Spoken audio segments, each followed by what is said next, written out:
Hey everybody, I'm Zach. And I'm Jesse. And you're watching In Depth. On Now You Know.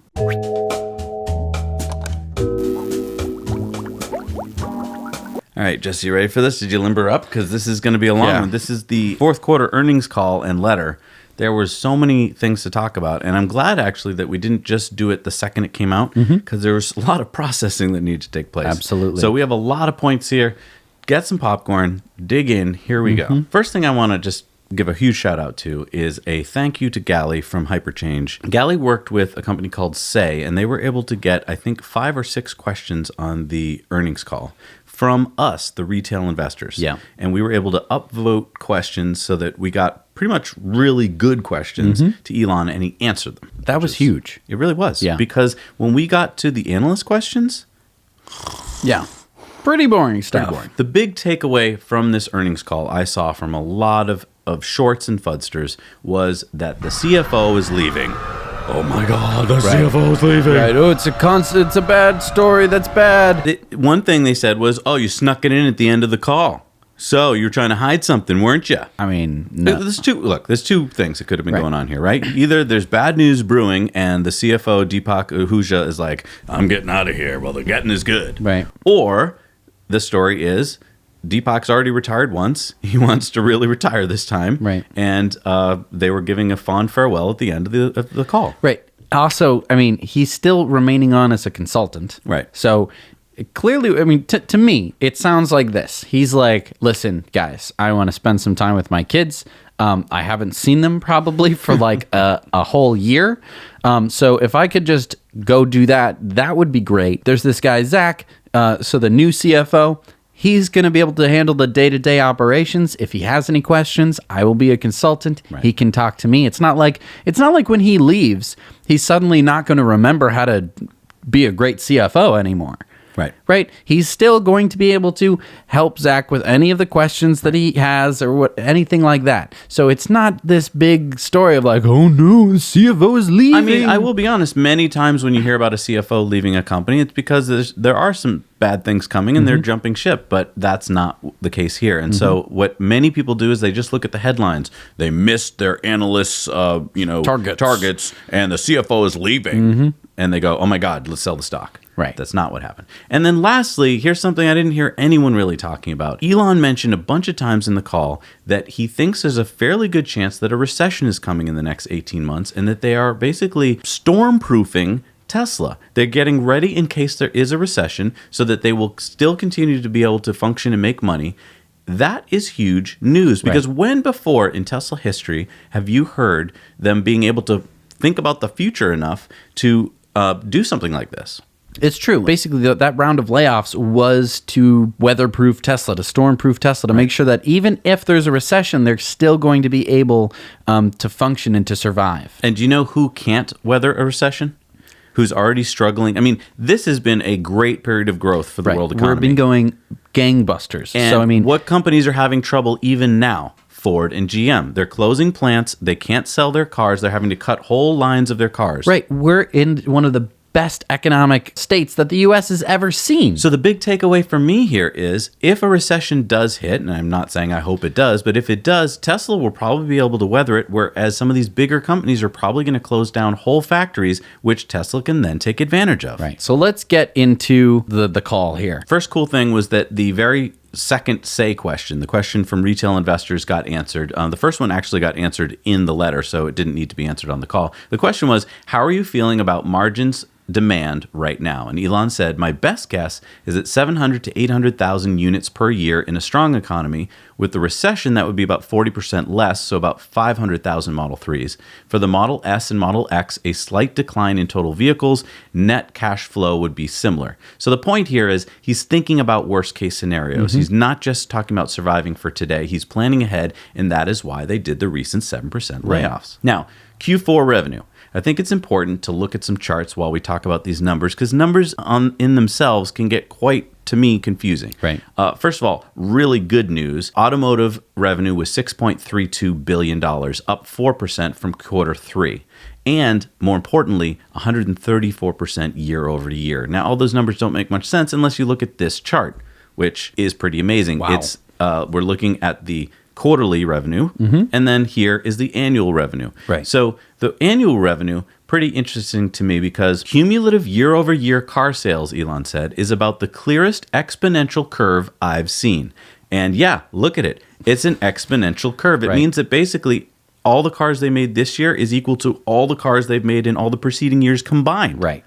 Think about that for a second. It's super exciting. So as you see here, there's 2 quarters here showing 2 consecutive quarters of profitability. Full revenue for all of the different, car division, energy division was $7.22 billion. And again, when you see it in a graph form, it totally makes sense. You're like, wow, look at this. This is above and beyond what they've ever done before. And Elon has been saying that they want this to continue. They want profitability to continue in all quarters moving forward. So what it seems like to me is they have reached a plateau of profitability. They have finally hit this point where they are able to consistently maintain a profit across the 2 quarters so far, right? I'm not saying that this is, I know for a fact that they're going to be able to continue this, but Elon seems pretty confident that they're going to be able to do it. But here's the amazing part. They are working on making the next cars, and yet they're going to stay profitable. Right. He's figured out a way now with enough revenue coming in from the Model 3 that they're going to be able to start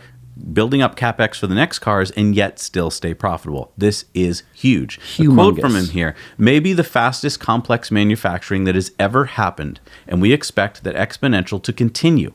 Even if there's a global recession, expect deliveries to be about 50% higher than last year. Could be a lot higher than that. Pretty nutty. Do you hear what just happened there? Even with a global recession, expect deliveries to be about 50% higher than last year. Right. Not like, oh, if there's a global recession, we're going to have to go into cocoon mode. Right. No, we're still going to be growing. That's amazing. Cash flow. Look at the blue chart line here. This is showing a huge boost in cash flow. Q4 had a cash balance up by $718 million. CapEx has been down for the past 5 quarters. Wow. So they've been able to lower capital expenditures. That means that their cash flow, as they continue to sell more and more Model 3s, has been going through the roof. They have $3.7 billion in the bank. Wow. Okay, but I mean, so we keep hearing about this $920 million in convertible bond debt due in March. You see it a lot in FUD stories. Right. They're like, well, we don't even know if they're going to be able to make it past March because of this bond debt. Here's why. They did not think that Tesla would have this much cash by now. No. They thought they would be cash poor, because that makes sense, right? You're building out all these factories, you're trying to get these lines built out. There's no way they'd have this much cash, right? They weren't accounting for that, and they thought this will be great. In March, we're going to have this story where they don't have enough cash to pay off their debt. Right. Didn't work. Because not only that, but if Tesla can get their stock price to 360 or above, then they'll be able to pay off this convertible debt with half cash, half stock. Which means that they'd be able to save $460 million. Right. Because they just give it away in stock. Right. Now, if they can't do that and they have to pay it all off, Elon said, quote, we have enough cash for bond debt in March. So either way, they're fine. And I thought, you know what? Let's take a look at this chart here. This is a chart of GM versus Tesla's debt. Tesla's debt is in gray and GM's debt is in blue. So the bigger the dot, the more debt. But on the left, you see their market cap, and you can see that Tesla's been slowly growing their market cap, whereas GM has kind of been hovering or lowering. So GM and Tesla are roughly the same in market cap, yet GM has a huge ballooning debt. Right. It continues to grow. And this is really the exciting part for Tesla, is that they're able to keep their debt pretty minimal while also growing. That's insane. Now we go to operating margin, which is why they can do this. And Elon said operating margin of 5.7% in Q4. Now compare this to BMW, Daimler, Audi, and Jaguar Land Rover on this chart. So you can see that Tesla's on the red line there, which has been going up in the past couple quarters, whereas the other companies, their operating margin has largely been going down.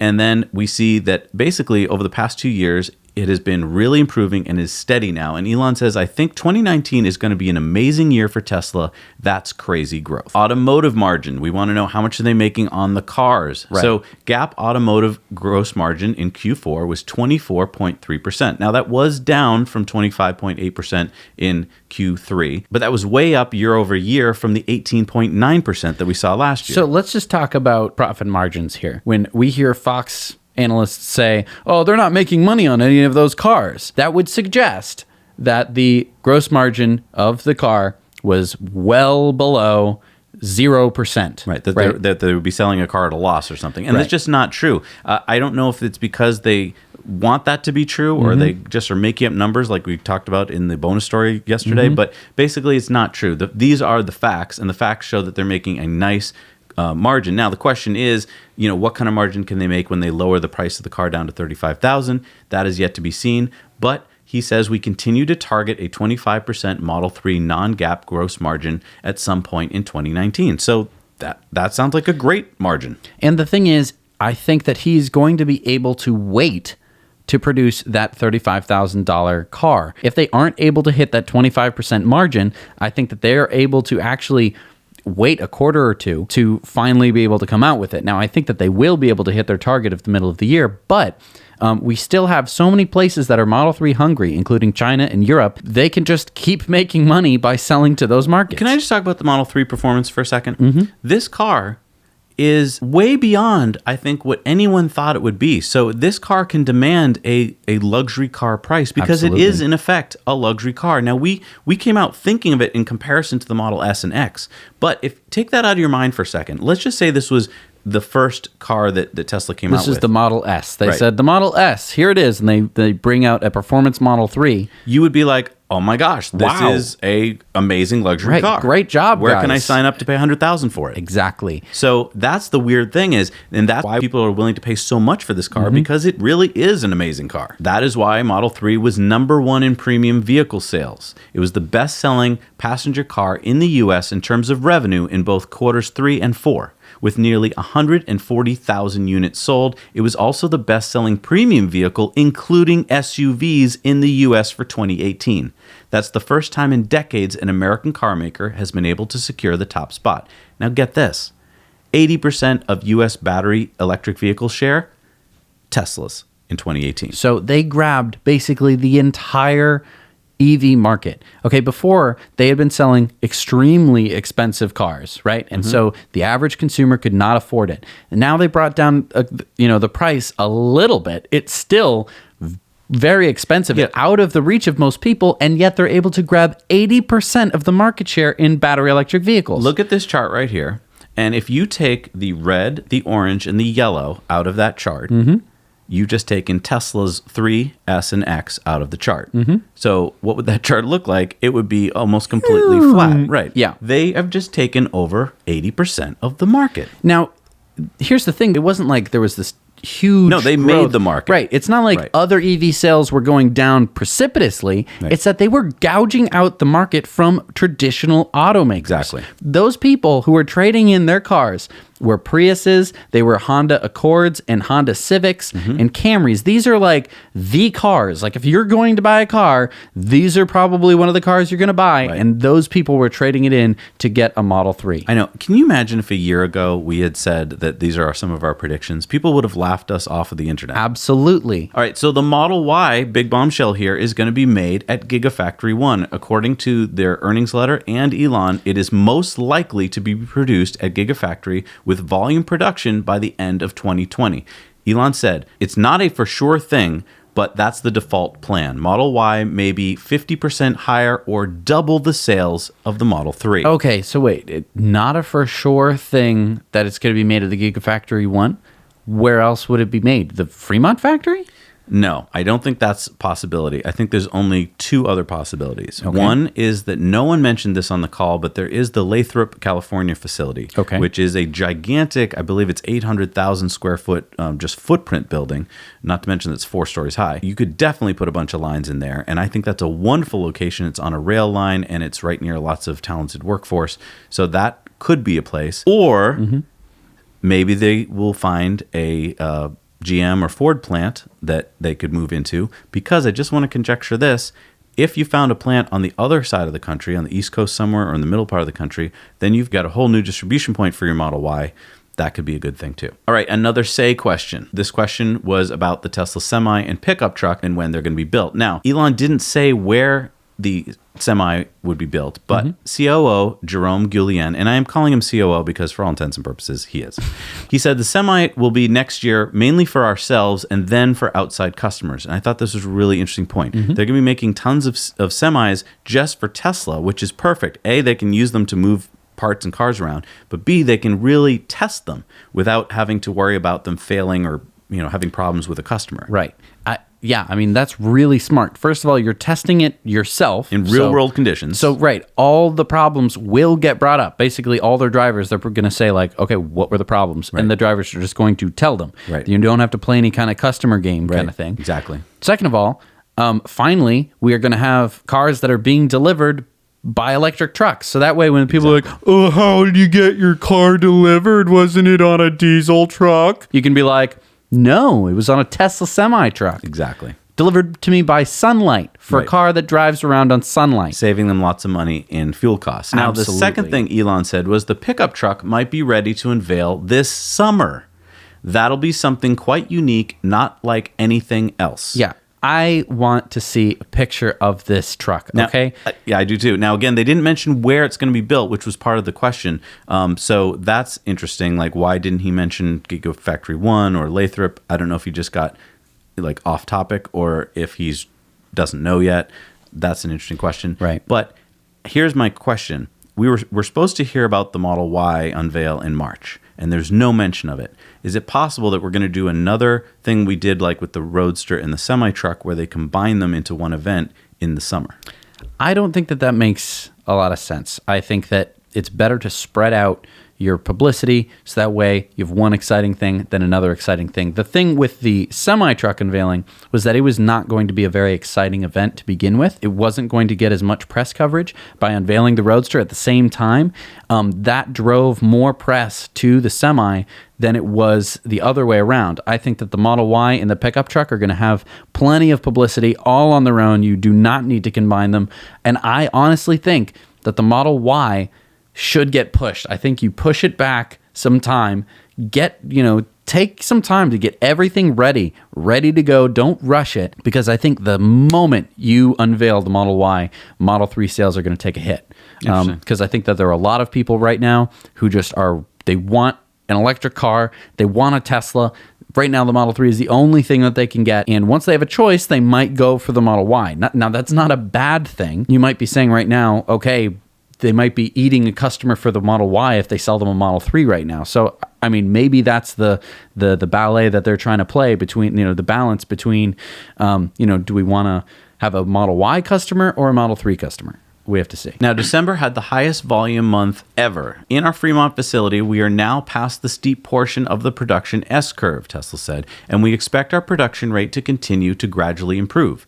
Every part of the Model 3 production process has demonstrated over a 24-hour period the ability to produce at an extrapolated rate of 7,000 vehicles per week. By the end of this year, we expect to be able to produce Model 3 at this rate on a sustained basis. That's great news.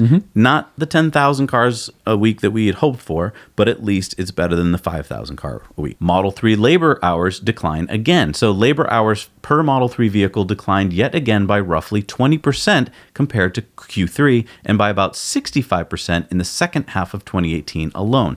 Absorb that for a second. Wow. He didn't talk about 1 or 2%. We saved a few little things here and there. 20% and a quarter means that they're walking down the line, and every day they're able to find a way to make the line more efficient. Here's what I think happened.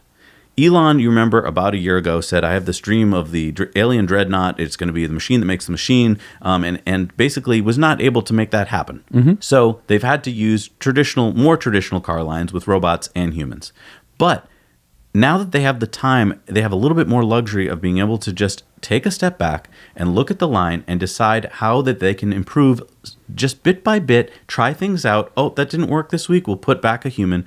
And so they're not having any of the stoppages they had before. True. Very true. And being able to get that kind of reduction in costs is huge. Absolutely. In the past 2 years, Tesla vehicles have accounted for all of the electric vehicle volume growth in the U.S. I don't understand why this isn't the kind of news that came out of this earnings call. Right. EVs still account for just 2% of the total U.S. market, but EVs in Q4 of 2018 outsold hybrid electric vehicles for the first time in U.S. history. This is huge, okay? We were on this sort of like trajectory of just electrification, right? The whole auto industry was looking at the distribution of sales between hybrids and full battery electrics. And what they were seeing was that a lot of people couldn't live with a Leaf, and so that they were going with a Volt, right? Something with a gas range extender that can get them further, so a plug-in hybrid.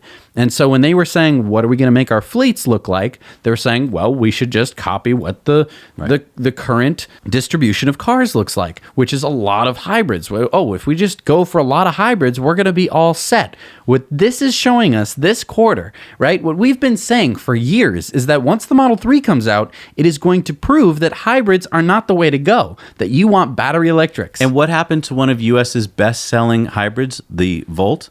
It's gone. It's gone. There's the proof. That is the change that we're talking about. Yes. So all this talk of electrification, of hybridification, is going to change. Check this out. Of all trade-ins we've ever received from customers buying a Model 3, only 17% are other mid-size premium sedans. Perhaps more surprisingly, almost 60% of these trade-ins are non-premium vehicles. We are also seeing that a significant number of Model 3 buyers are trading down in size from a larger car or SUV to a Model 3. So yeah, take a look at this chart and you see that only a tiny fraction are coming from what you kind of would expect.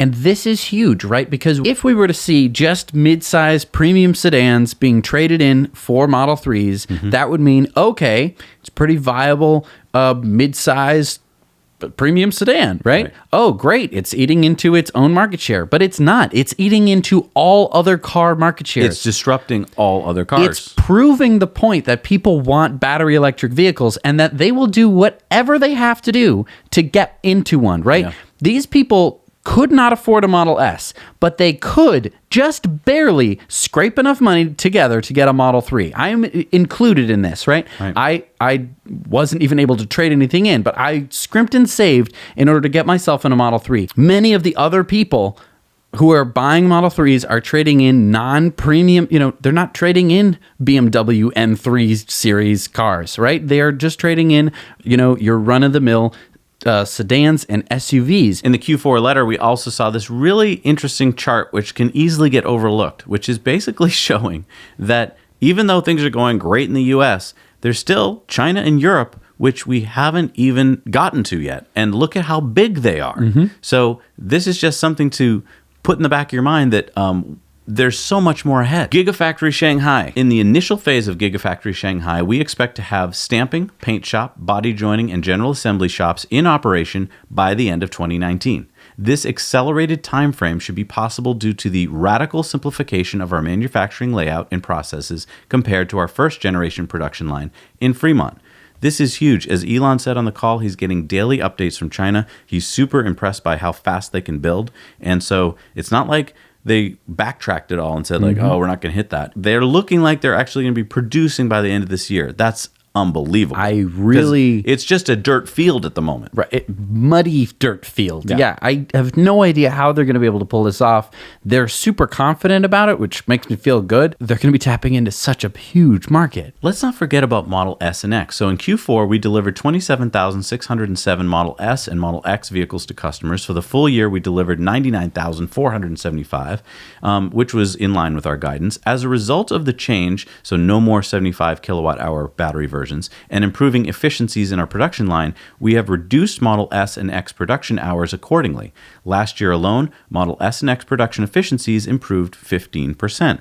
Again, you wonder why their margins are able to improve. They keep finding ways to improve the building of their cars. Right. So 27 new stores were opened in Q4. The mobile service fleet is now 411, and the total vehicle fleet grew 85% in 2018. Wow. Tesla said they're expecting to deliver 360,000 to 400,000 vehicles in 2019, which represents a growth of approximately either 45% on the low end to 65% on the high end compared to 2018. So in this range, they're expecting to have positive GAAP net income and to generate positive free cash flow, which is operating cash flow less CapEx, in every quarter beyond Q1 2019. Right. So this is an interesting point. To me, growth in 45 to 65% sounds amazing. Can I ask, though, if they were to have copy-pasted Q3 and Q4 into Q1 and Q2, basically you would have that growth, right? So, I mean, compared to last year, it's going to be higher,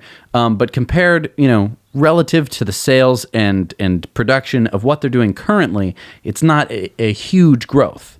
I think it's possible, we've heard this from Galley and a bunch of other people, that he might be sandbagging here. He might be putting things on the low side because there's really no harm. Like you said, it's already incredible growth anyway.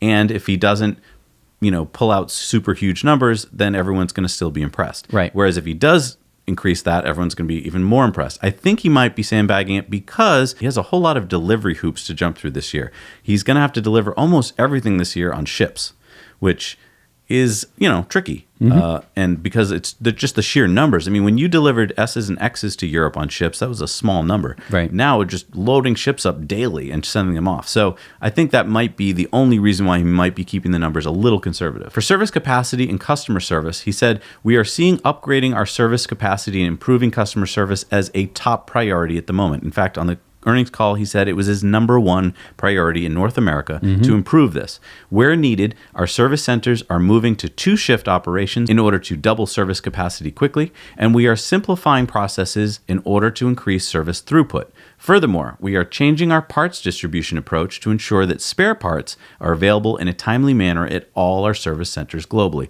Big point here.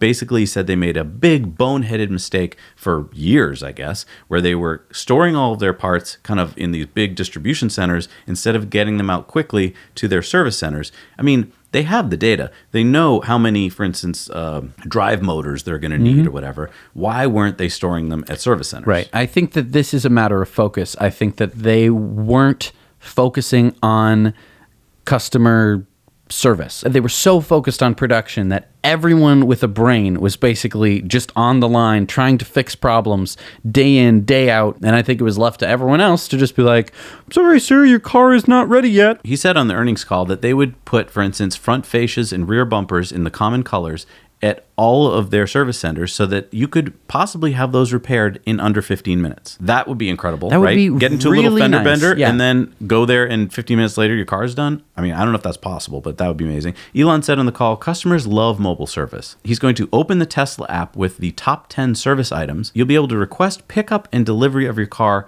and that has already been rolled out 2 to 3 weeks ago. And the other piece of this is that he said on the earnings call that there will be automatic software that will call a tow truck and a loaner vehicle to your location when your car has been in a accident before your car even comes to a complete stop. Right. Now, I just want to ask, do you think this is another one of Elon's kind of half-baked, brilliant, but half-baked ideas that may not be possible to implement? Or do you think this is some kind of genius thing that's going to bring customer service in the automotive industry to a new level? So, I mean, the way that it makes it sounds really good. It's sending out the call before you even come to a stop. Kind of puts the image in your head that you're going to, like a tow truck is going to pull up before you've even stopped rolling or skidding to a halt or whatever is going on. I don't think that that's the case. I mean, it's sure you're going to get the call in an extra 5 minutes ahead of time, but I don't think that that's going to make a huge difference. I think that there is a convenience factor here. I think that for anyone who gets into an accident, if they don't have to worry about calling a tow truck and stuff like that, that is going to make them want to come back as a customer because you've just had a traumatic experience, the car has saved your life, and now all of a sudden everything is taken care of for you. I think that that is really smart. Yeah, I mean, my 2 cents here is that Elon does this quite frequently. He knows what the problem is, unhappy customers, and instead of dealing with why they're unhappy, he jumps beyond it. Now, I'm not saying that's not a good thing because he does see beyond things very well, but I'm kind of thinking, hey, maybe focus on the problem right now and then roll out the new solution later. That's my only thought. Right. I think that it's really smart to be focusing on mobile service. I think that he's right that there is a lot of customer satisfaction with not having to drive your car to the service center and then have to, either get a loaner or a rental car. But I think that there are enough sort of collision or minor collision accidents that really needed to be focused on. It sounds like it's going to be taken care of, which I'm very excited about. Yeah. We need to see how it's going to, carry through. But overall, I mean, he said the right things. Now, let's not forget superchargers, because there's never any questions about them from the analysts, but it's one of the most important things that Tesla has. So in Q4, Tesla opened 69 new supercharger locations for a total of 1,421 stations globally. Their engineering team is finalizing plans for the rollout of the version 3, the V3 supercharging technology, early this year, which will enable significantly faster charge times. Tesla says, we anticipate version 3 to not only provide a better customer experience for Tesla vehicle owners, but to also significantly lower Tesla's operational and capital expenditures. So what does this mean? I mean, I think we've may have briefly touched on it before. Is the idea behind these superchargers that you're going to be able to get consistently high kilowattage no matter how full the station is? I think that they're somehow going to be able to either put batteries at those locations and pump out more power. And here's reading between the lines. How could they possibly get Tesla's operational and CapEx lower? I think it's because they won't have to build more stations. In really congested areas, instead of having to find new locations and build out more stalls, they just leave the stalls as they are, and now cars will be pulling in and out faster. So we're talking about places like the San Mateo Supercharger, which is the most congested supercharger in the world. We've been there a couple times, and it always has a wait line. Right. It's mostly, I think, because due to poor placement, it was placed right next to like a Whole Foods. So you have people just constantly coming and going to go to the Whole Foods. It's also just a packed area of Teslas. Right. It's a very, very densely packed area of Teslas. Version 3, we're talking maybe speeds, we don't know, up 200, 300 kilowatts. That could be 2 to 3 times faster than current speeds. It could, but just imagine this. When you have a full supercharger, the 2 to 3 times speeds could just be if you could actually get the 130 kilowatts consistently, no matter how full the station is. So, I mean, if cars are pulling out of there 2 to 3 times faster, you probably won't have any backups at all. Let's talk about Tesla Energy, because everyone forgets about this too. Right, it doesn't exist. The cars. I only see cars. Oh, Tesla just sells cars. Take a look at this graph. So just forgetting their 2019 estimated numbers in pink, just looking at what they've already done in red, that's already an exponential curve. Yep. And they're being pretty, I think, conservative about what they can do next year. So they said in their letter, in 2018, we deployed 1.04 gigawatt hours of energy storage, nearly tripling our energy storage deployments compared to 358 megawatt hours deployed in 2017. So they're expecting 100% growth in 2019. 100% growth is what they're expecting, and I think that's conservative. Really?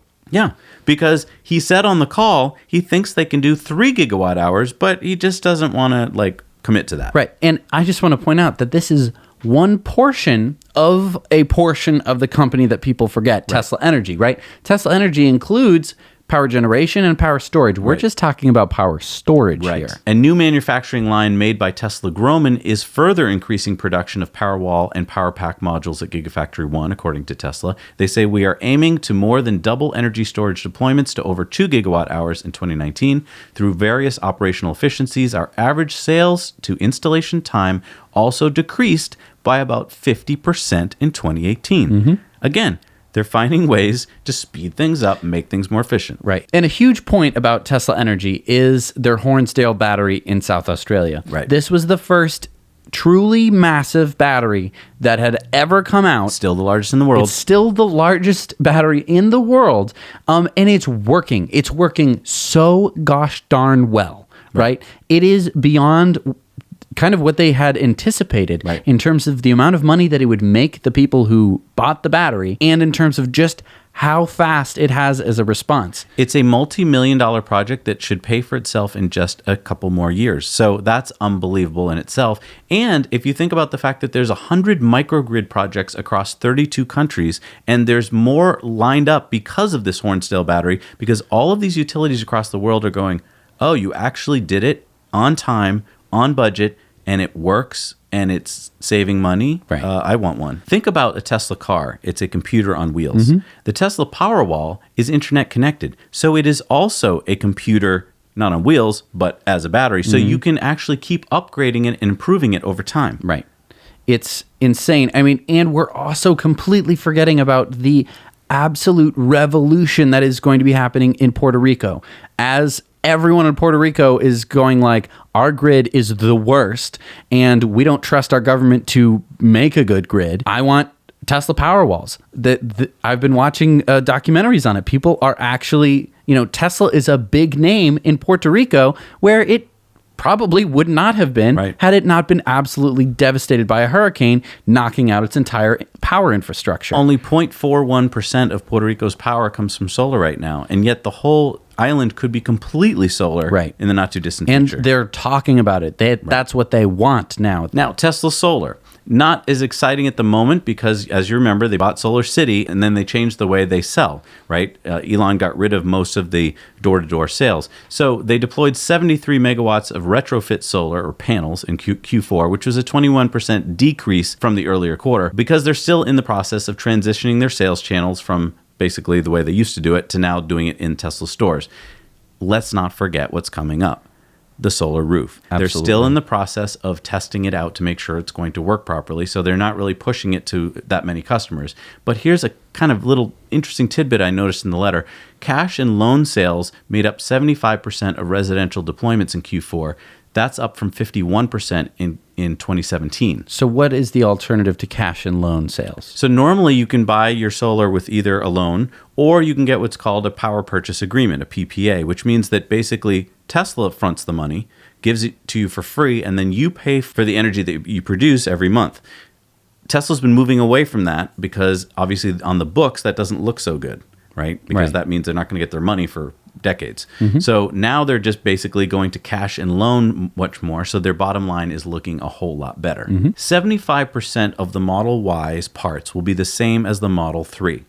That means that when they go to start building the Model Y and the lines to build it, it's going to look a whole lot like the Model 3 line, which they already know how to do, as opposed to, for instance, the Model X, which only shared about 30% of the same parts as the Model S. Right. So this is going to, in my opinion, when the Model Y starts to come out, the ramp is going to be so much easier for them because the learning curve is going to be so much easier. Right. Elon said and has said before that the Model X is a Fabergé egg of a car. It was way over-designed and over-engineered. You're never going to see another car like it, meaning the Model Y is not going to be a Model X. It's not going to be as crazy a design, which means that it's going to be so much simpler to produce. Right. There's another question from the Say website from retail investors, and the question was, share an update for Tesla Network and full self-driving. And Elon said, we already have full self-driving capability on highways. In a few weeks, we're removing the stock confirmation where regulation allows. It's really quite a sublime to drive on nav. Quite profound to have that experience. He said traffic lights and intersections will be the next really tricky one to figure out, along with parking lots, especially underground like mall parking lots. With the release of advanced summon, complex parking lots will be the next thing that they'll be able to figure out. Probably release that next month. Cool thing we learned here is that all of these things can now be done in the developer mode. So they have, in Elon's version, he can do all this stuff already. He said it's really just a question of getting the reliability from 98%, which is where it's currently at, to 99.99%. In a nutshell, full self-driving capability at the end of this year if regulators allow. Right. So, I think that this is a really interesting point. They have it, all the things that they want in developer mode. Right. That's good. Okay. That's really, really good because basically what that means is they are just tweaking now to get it to, again, what he's talking about, in reliability of 99.99%. That is the level of reliability where regulators are going to kind of be like, oh, okay, so this is safer than a human then. Exactly.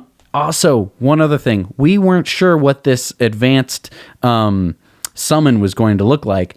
It sounds like to me, it's going to be able to navigate a parking lot and come right to you at the door of wherever you just came out of. That is huge because think about the usability now. That means that that's an actual usable function. Right. That people will actually kill for. You're getting out of a mall or something like that, and usually, or an airport. A supermarket, you're coming out of the supermarket, you've got all your bags in your cart and everything. And instead of having to go carry all your bags over to your car is just, pulled up and waiting for you. Or think about this. You need to go to the hospital and you need to park first. Well, that's the time when you don't want to waste your time parking. Or you want to go to the movie and you showed up a little late. Right. You pull up in front, get out, go to the movie, your car finds a parking space for you. It might take an hour to find that parking space. Who cares? Right. I don't know if it's going to be able to self-park itself. That was not brought up in this, but the summoning, I think definitely they are working on. Yeah. Can we talk about revenue here? Most of the cars now do not have full self-driving turned on, which means that people did not pay for that. If they get it to the point where you're like, I want my car to be able to do this new summon feature, right, and you are willing to pay the $7,000 to turn that on, then Tesla, for basically no cost, just got another $7,000. Right. They have all of these cars just waiting there, and the people just had to buy a new car. Right. So, like, they had to spend a lot of money. And I'll tell you from experience, that's why I didn't get autopilot or full self-driving, because I was like, look, I can't afford that right now. Right. But over time, as I'm able to save... And maybe when you get that tax credit. Exactly. As soon as I can get my tax credit, I can pay down that loan and be like, okay, I'm feeling on top of things. I'm able to save up $7,000 to pay for advanced autopilot. That's going to be huge. Now, there was another question from the Say group. It said, are there going to be 2170s in the Model S and X? And Elon said, no plans to switch and no comment on future development. Right. Now, this is really interesting because a lot of people are expecting that there's going to be some kind of refresh on the Model S and X, and they're expecting the 2170s to go in there. I don't think that they need to refresh. I think that they have at least a couple years left before they need to refresh. Why do you think that? Well, first of all, let's talk about their competition. Their competition, when it comes in, is going to be small production numbers. Okay, they're not coming in with huge factories and ramped up the to competition? build. I'm talking about, the Audi e-tron, the I-Pace, and stuff like that. They are competitors. I'm not denying that. However, I think that Tesla has a really strong foothold. And I think that the Model S and X are cars from the future already, okay? When Model S came out in 2012, it was a car from the future already. Like, it is a car from maybe 2020 or 2022. Right. Because we're not going to see a comparable electric car to the Model S or X until 2020 or 2022. Right. For this whole time, it's no like there was a time machine, right, and Elon was like, I've got these new cars coming in from the future. This is the new 2020 model. That's why people were so insanely excited about them, because these were cars from the future, and they're still from the future, which means that you don't need to update them. However, they can use a refresh in the future to basically, if their competition is starting to gain a little bit, refresh, boom, they're able to reestablish their dominance. We did hear about Deepak Ahuja retiring again, and he's going to be replaced by Zach Karakorn, who has been there for 9 years. And basically, the funny thing I thought about this was that Elon said to Zach, Zach had gone to Harvard Business School for a few years, I guess, took a little time off from Tesla. And at the time, Elon had said, I don't think you need to do that. I don't know if he was referring to Zach being super smart and not needing that extra education, or the fact that maybe what you're learning at Harvard Business School is not really needed nowadays. A lot of FUDsters want to say that this is a negative thing, that, oh no, Deepak is leaving, the world is ending, their CFO is leaving. You're having a guy who's been there for 9 years. He knows what he's talking about. He knows the company very well, replacing him. And Deepak is staying on as advisor. As we said at the beginning, he's going to be able to phone home whenever he needs help. Exactly. Deepak is a great CFO. Sad to see him go, but I do want him to enjoy his life. Interesting point that was brought up during the call is that Elon does not plan to lease the Model 3 in the foreseeable future. We've learned that Model S and Model X leases about 20% of their cars. And so I thought that was an interesting point. Why do you think that they're not going to want to lease the Model 3, since a lot of people are probably waiting for that? Basically, they just want to keep their financials strong. Leasing looks worse on paper because you have a liability of an entire car, and your lease payments that are coming in aren't equal to that car. Right. It is a great way for them to actually make money, but the books kind of lie and show that it's not so great. So they're basically just doing it for the books. Yeah, I mean, there's a new accounting principles change this year, which is that if you as a company are not doing the lease yourself, then you can't count the lease the same way as if a third party is doing it, which is the way Tesla does it. They have third-party banks. So it was basically right, I think, just to keep the books looking solid as possible. And they didn't really need to lease. There was such a high demand for the Model 3 that people were ready to buy it outright or with loans. Now, there was a point on the call, which you and I had to listen to about 3 or 4 times because of Elon's mumbling. And basically, it was a question from Bernstein, and the Bernstein analyst said that he thinks that existing powertrain on the Model 3 costs about $10,000 to $11,000 versus an ICE powertrain, which is at about $5,000 to $6,000. And Elon said, off the top of my head, $7,000 trending to 4 or 5. What is he referring to? He was referring to the delta. So if you're listening to the call, you can hear Bernstein had to rephrase his question to ask it again. And he referred to the delta, which is the difference in price between a gas car and an electric. So he's talking about the price difference between the Model 3 drivetrain, which again includes the batteries. That's another point that they had to make clear because the motors do not cost as much as an engine. The difference in price is at $7,000 right around now, and it should be trending down towards $4,000 to $5,000 in the future. So if we extrapolate, that means that the Model 3 powertrain is probably about $12,000 now, trending down to about $9,000. Yes. So that means that basically the whole skateboard of the car is about $9,000. Right, which is the car. And I think that the interesting point about that is once you can actually lower that cost down to the $9,000 level, if you could slap on a different, cabin and body of the car that was less expensive, you could make a less expensive car with the same guts, which would be amazing. Yeah. Another little tidbit we heard on the call is that the Gigafactory in Shanghai during this phase, when it's completely finished on this phase, will only be about at 10% of its full build-out capacity. So even though I'm thinking of it as like, end of the year, it'll be done, it'll still have, he can still just keep building and building and building. So he'll be pumping out, about 200,000 to 300,000 cars out of that factory. But if he can just keep building it out into a true Gigafactory, we're talking millions of cars. Absolutely. And this is the same thing that we're seeing at the Nevada Gigafactory. It's still only about a third complete, which means that there is so much room for growth in production. Now, Elon said the two most important things that they're doing are sustainable energy and transport and autonomy. And what I thought was so cool about this is he's focusing on two things which are good for the planet and humanity, nothing to do with his bottom line. His focus remains on missions that are so important to all of us. It's true. And autonomy is important. You might say, why autonomy? Well, as he pointed out, it saves lives because autonomous cars are going to be way better than humans who get drunk and text and so forth.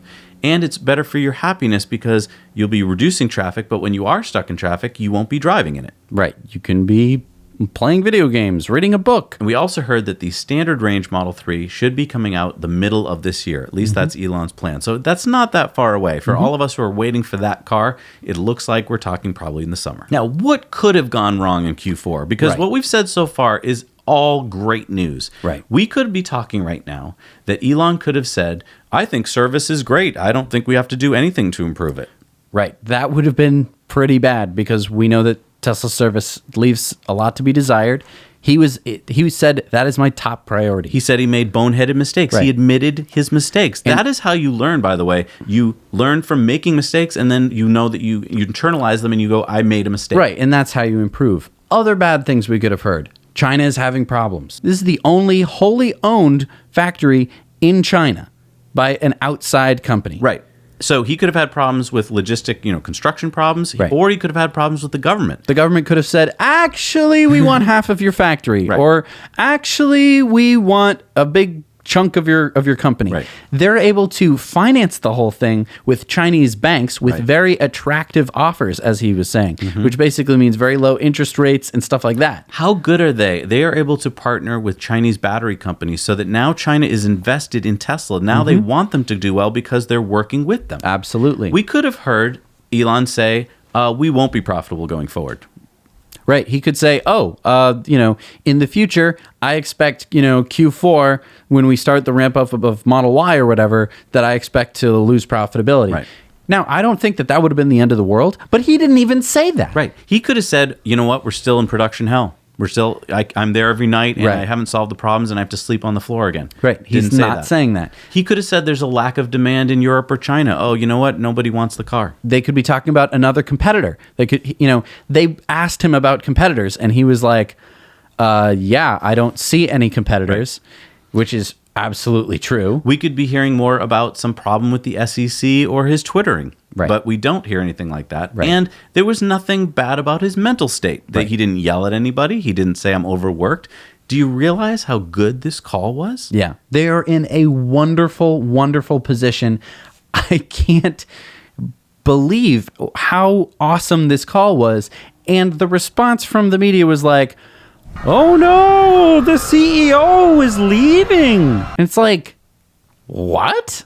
That is your takeaway from that? Not this is a stable company who expects to be profitable going forward? Yeah. Holy crap. Because let's talk about that for a second. If they maintain profitability going forward for 2 more quarters, they are going to basically make it into the S&P 500. Right. And when they make it into the S&P 500, it's going to be awesome. Basically, if they maintain profitability, it can be $1, right, per quarter Yep. Of profitability. Once they do that, they are eligible for the S&P 500, and I think that they would be accepted. Yep. So first of all, you're going to get that big happy news story. Tesla's accepted into the S&P 500. It doesn't really matter what else they try and throw into that article that's FUD. That kind of speaks for itself. Right. Another good part about that would be that there'd just be tons of funds around the world that would all have to now start buying Tesla stock and hold it. They would have to be long-term holders, like a lot of us are, in the stock, which means that it won't fluctuate as much. When there's a bad news article that comes out, if you're a S&P 500 index fund, you can't sell the stock. Right. It's an index fund, so Right. you hold it. Right. So, I mean, that is going to bring a whole other level of stability to the stock price. And just in general, having, 4 quarters of profitability means that there is no real attack that will stick. Keep in mind how quarterly America works here. Wall Street is all about quarter, and all the analysts have their predictions. And when they don't meet some number like quarterly revenue or car sales by some little amount, it's this company missed the mark. Right. And that's what you're going to hear about a lot in coming quarters, is that analysts are going to throw out numbers. Keep in mind who you're listening to with the analysts, because most of these analysts have no idea how to track Tesla, and they have no idea what to expect. So Right. they're going to put out some number and then go, oh, Tesla didn't hit it. It's a big miss. That is not true. As long as they're profitable, as long as they keep selling the Model 3, the company's looking super strong. And this quarter was no different. This, again, to me, was the beginning of a new plateau. Thank you so much for watching us. Thank you so much for putting up with all of the stuff we had to go through to get this out to you. I hope it was meaningful and helpful. Please consider supporting us on Patreon, because we put a lot of work. We must have put hours and hours of research into this show. And we do that for you guys, but we need your support to make it happen. So head on over to Patreon, support us for as little as $1 a month, and you'll get to see all of our Patreon bonus stories. There's so many cool perks over there, and you'll be supporting to put out what we think is one of the strongest news channels about Tesla and EVs and sustainability on the internet. Thank you so much for watching. Now you know.